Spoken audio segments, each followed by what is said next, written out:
Does your dress have more wrinkles than your Nana? Are you tired of looking like a paper bag Ida? Are Lolitas making fun of you even though they're supposed to be lovely? Stop asking yourself why am I like this and continue watching this video today. So today for the video, I am going to iron two dresses with two different skirts, and I will also go over ironing the bodice. So what you're going to need is a clean towel that is not going to transfer any color, a hot iron that preferably has a steam setting and can be adjusted, and a clean ironing board. So for the first dress that I'm going to iron is going to be the merrymaking party one that I wore in the intro.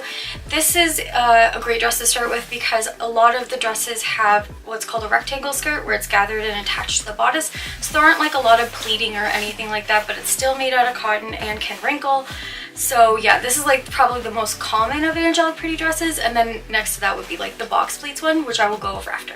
Okay, so now with the dress inside out, you can actually see the gathered skirt that I mentioned before. All the fabric is gathered from a giant rectangle and then sewn on the dress. That's kind of how you get that really great Lolita shape. But let's focus on getting it ironed. So when I iron from the inside out, I start from the seam and work my way forward. You can iron on the outside or the inside, doesn't matter as long as it's nice and flat and all these little wrinkles are out. Now my actual ironing technique is literally learned. It's not professional, so I might not be doing everything correctly as far as like the direction of ironing or how I'm holding the iron. It really, I feel like it comes down to your comfort level and how you feel about handling the hot iron on your garment. This is just the way I feel comfortable doing it, and I like it.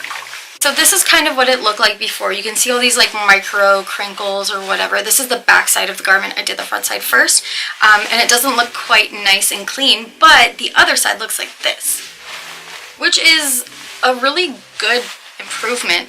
There might always be spots where you miss and you can always go over it again. It's just an iron, but it looks like, to me, it looks night and day. Okay, so now I have a section laid out I'm going to iron, but I'm also going to lay a towel over top to protect the print.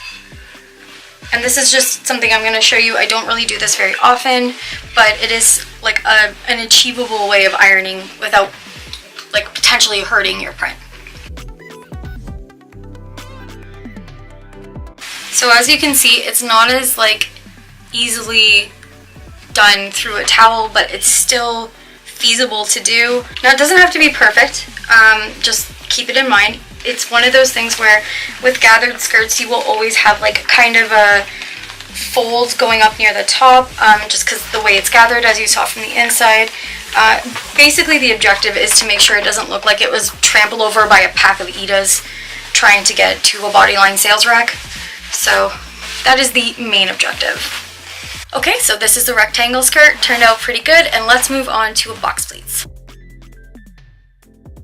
So I'm going to start with Musée de Chocolat. It doesn't really look that bad, but you can see there's some creasing here in the box pleat itself, and I kind of want to just reform it and make them look super smooth and crisp to kind of give you an idea of how box pleats should look when they're nicely ironed. So like always, I start at the seam. This is the seam where the pocket is.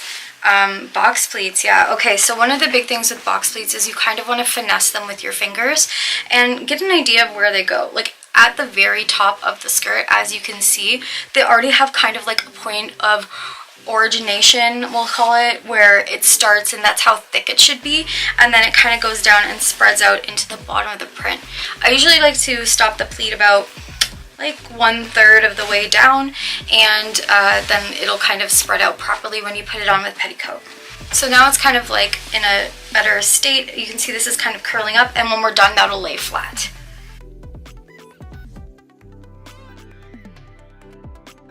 So like I mentioned, that is no longer curling up. It's nice and crisp, and I'm going to move on to the next one. And really, it's just a matter of repeating these, so I'm going to do a few more so you can kind of get an idea.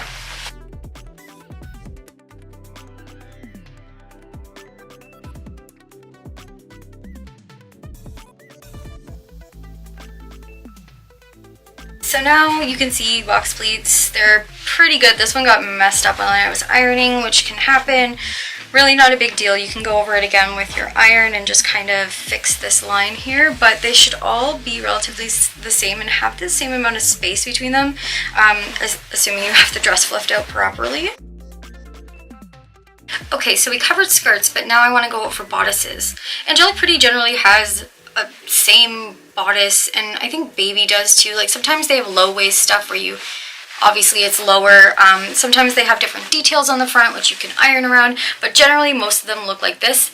These smaller panels too with this like weird shit in between, like just take your time, don't rush it, and just very gently go over it with the point. You can also put the towel on top of this if this makes you a little nervous. Nothing wrong with that.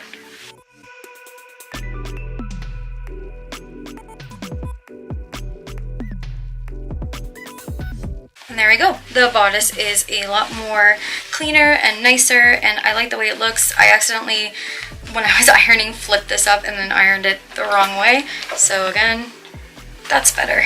You don't really have to do this if your dress doesn't have detachable straps. Obviously mine does, and it has lace on the straps, so that makes it a little nerve-wracking. Again, you can put the towel over top. No harm in doing that. I'm gonna do one with and one without.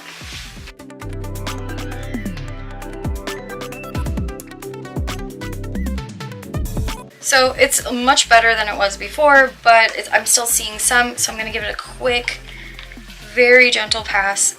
Barely touching, just using that heat from over top to make it nice and flat. So in my opinion, that looks great. It's all done. I'm gonna move on to the next one.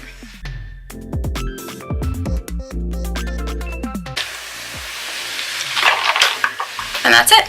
And there you go, all done.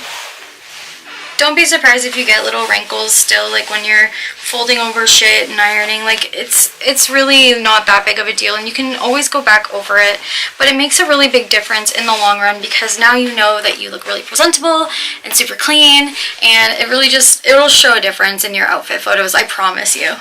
That's it for the ironing tips, tricks, and I guess a tutorial. If there's another video that you want to see next, please leave a comment below so I kind of have an idea of where to go. I might go into steaming next unless there's like a huge demand for something else. But yes, this was my first one. I hope it was super informative, and I really appreciate you sticking with me through it. I'll catch you in the next one. Bye!